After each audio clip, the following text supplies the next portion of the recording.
this together. What is up, you guys? This is All Danny Day 1 on the PS4, and I'm going to be giving you a video on rating Iron Fist.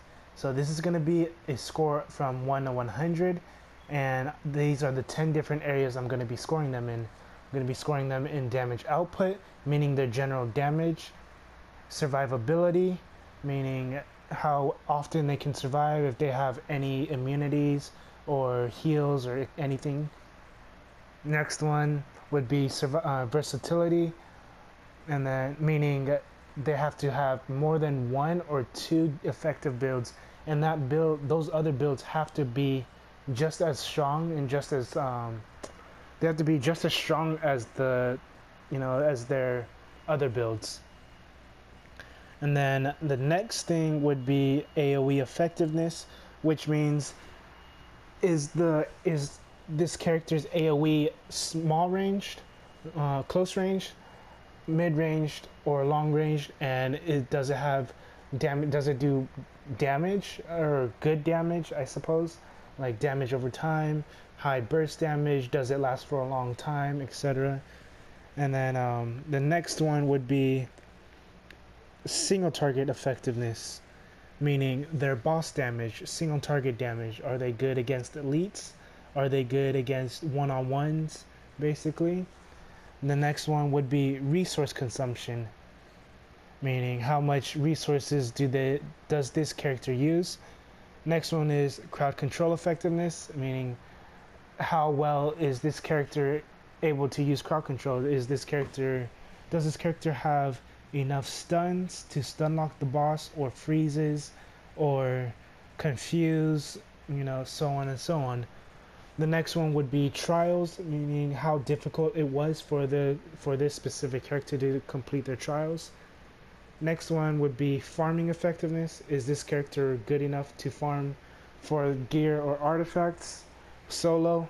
And the last one would be support effectiveness, meaning how well is this character with a team? Is this character able to buff a team, protect the team, just take aggro, etc., etc. So let's go ahead and get started. And on damage output, so for his damage output, I gave Iron Fist an 80. So he didn't do too bad. He's above average on his damage output. The reason why I gave him an 80 though is because he doesn't have high damage. Even with 180% base damage, he can still put out really nice damage and whatnot, but his damage just isn't comparable with anyone else's. You would definitely need to get him geared up really well if you want to see any type of real damage. So for survivability, I gave him an 80. The reason why I gave him an 80 is because he is a pretty squishy character. Takes a few hits and then he can get pretty much killed. But he does have, I believe, 1 immunity ability. So invulnerability ability. So 7 armies sundered makes him invulnerable for about 6 hits. So that's about, I want to say, 4 seconds he's invulnerable. Next one would be the fact that he can heal himself. If he's in the crane kick stance, he can consistently heal himself because it gives him heal on hit, 120 heal on hit. And then if he uses black poison touch, he gets 35% health back. And if you use your signature while you're in crane stance, you get 50% health back. And then also with it's not called Crimson Hammer, it is called Balance of Chi, or just a regular ability. But Balance of Chi in general will make him invulnerable and heal himself and nearby allies. So that's why I gave him an 80 in his survivability. And then in versatility, I gave him an 85 because he can play a pretty well support character and he can play a pretty well DPS character. Neither of them are better than the other. His support build is pretty lackluster when it comes to being a support character. He can even play a hybrid, playing support and DPS, which is probably the better choice for him if you're playing in a group. But yeah. The next one would be AOE Effectiveness. So his AOE Effectiveness is a 75. The reason why I gave him a 75 is because he doesn't have many long-ranged AOEs, and he doesn't have I don't think he actually doesn't have any long-ranged AOEs, and he doesn't have too much mid-ranged AOEs either. He's got enough close-ranged AOE. What I mean by close-ranged AOE is enemies around him, to the point to where you have to be pretty much on them to attack. So I would say from where he is to where this tree is pretty much mid-range. I mean, not mid-range, it's close range. And then if it was about like right here, this is about mid-ranged. And then if it was like here, out all the way from this glass window to that small tree, that's about long-ranged. So long-ranged, mid-ranged, and then close ranged AOE. So he has pretty much a lot of his abilities are close ranged AOE, which is still good. I mean, he still has AOE. He's not just primarily single target. So the next one would be his resource consumption. So his resource consumption, I gave him an 85 because of the fact that he doesn't use a lot of resources. He does use a lot of resources, but the fact is you can recharge your resources. So if you want, you can end up using all of these different stances. It would be pretty overkill and unnecessary to use all of your stances or stance openers.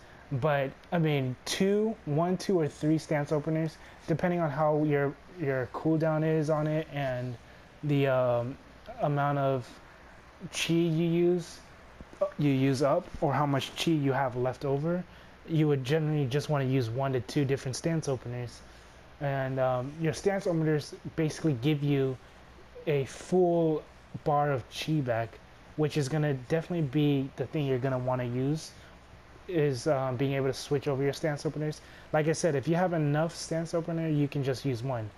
I mean, not stance opener, if you have enough chi, you can generally just use 1 stance opener. But yeah, he doesn't use too much. I mean, I don't know why I keep saying he doesn't use too much. He does use a good amount of chi, but you can always restore your chi as soon as you're about to run out. And then his crowd control effectiveness, I gave him a 60. The reason why I gave him a 60 is because he doesn't have much crowd control anyways. He has a few, but they're not necessarily strong. Like Good Fortune Thunder Kick stuns your enemies for 1 second. That's okay, I suppose. I forgot what else he has. Okay, so with Chi Blast, this one also stuns as well. Pretty sure his signature stuns as well. No, it doesn't. So you only have 2 stun abilities. You have the kick and Chi Blast, and the kick is always gonna stun your enemies for 1 second. It doesn't matter what which stance you're in, but in order to use the Chi Blast to stun your enemies, you have to be in the Serpent stance. So he only has 2 crowd control. So I gave him a 60 on that. And then Trials, I gave him a 50 on his Trials. The reason why he got a 50 is because he was by far one of the hardest Trials I've ever done. Him and Daredevil were the 2 hardest Trials that I had to do and complete. It took, for both of them, it took me quite some time. Try to find a good build for them. But yeah, I would definitely say, or I'm definitely going to rank or rate Iron Fist at a 50 for his Trials, because there's no easy feat. He is definitely a character for elite type players. So farming effectiveness, I gave him a 50 on that. The reason why I gave him a 50 on his farming effectiveness is because he generally doesn't and cannot farm fast enough by himself. So this is solo farms. He cannot farm solo fast enough. if you were to go into Church of Purification on Cosmic and you're trying to farm Cosmic gear and you're just in all purples with, you know, a good amount of crit hit and base damage, he won't complete it within, he'll probably complete it within 10 minutes at the very least, because you're trying to get that 250 kills. So yeah, that's why I put him at a 50 for farming effectiveness. For support effectiveness, I gave him an 85. The reason why I gave him an 85 is mainly because of that final talent, the balance of chi. Because I mean, it's not going to make your allies invulnerable, but the fact that it heals your allies as well is really useful. I mean, that's the only one ability, but that one ability definitely helps a team out a lot. If you're trying to, you know, play some type of healer class, balance of chi is going to help you and your team. So that's why I gave him an 85 on that. And then the total score I gave him was a 72.5.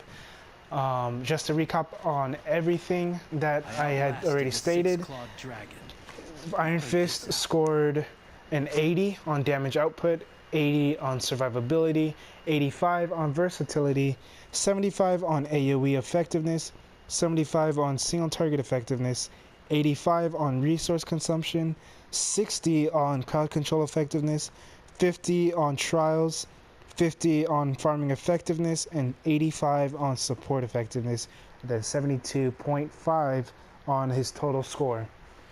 So that's basically it for Ironfist. You know, if this video helped you out at all with I guess deciding if you want to purchase him or not. Right now you can't, you have to have all the founders packs, but when he is purchasable, this will kind of give you a gist on my thoughts on him, basically, and from a few other people.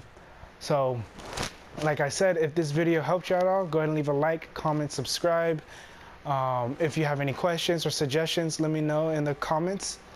If you have any questions or concerns or anywhere else, let me know through Twitter at alldayanyday1. And yeah, if you have any video suggestions, or if you need to see, if you want to know what I would rank or rate other characters, let me know who you want to see being rated next. And yeah, that's basically it. This is All Day and Day 1 on the PS4. Have a good day, good night, and peace.